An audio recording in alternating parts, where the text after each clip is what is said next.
ए और क्या हो गया एन। तो किसी भी सेंटेंस में ठीक है हम इस दोनों का प्रयोग करते हैं। कब? अलग अलग प्रयोग करते हैं। कैसे? अब ध्यान देना, सबसे पहले पहचाना है हम लोग को वॉवेल। क्या पहचाना है?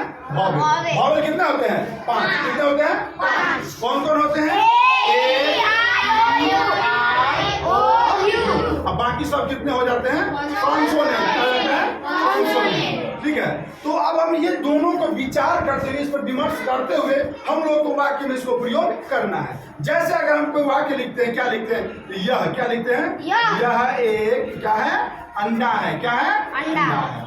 तो यह एक अंडा है। अब ध्यान देना कि ए का प्रयोग और एन का प्रयोग हमें इसी में करना है। अब कहाँ करना है? तो देखो, दिस मतलब क्या होता है? इसके साथ कौन चीज का प्रयोग करते हैं? इज का। कौन सा करते हैं? इज का। तो दिस इज। अब एक मतलब क्या होता है? एक मतलब क्या होता है? अंडा।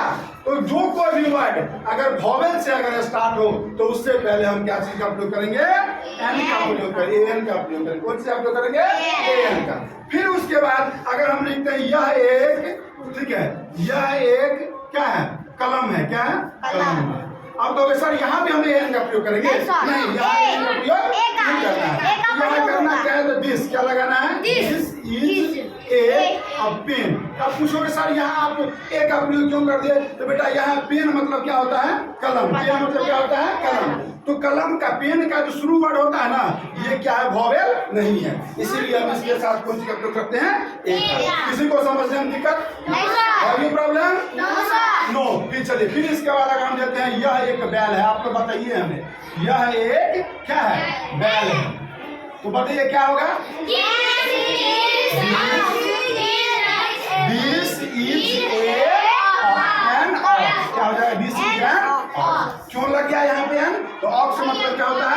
बैल। तो ऑक्स का पहला वर्ड कौन चीज है? वॉवेल। क्या है? वॉवेल। इसलिए हम इसमें कौन सी का प्रयोग करें? ए का प्रयोग करें। ठीक है, एन का प्रयोग हम किए। ठीक है। फिर इसके बाद यह एक क्या है? झंडा है। क्या है?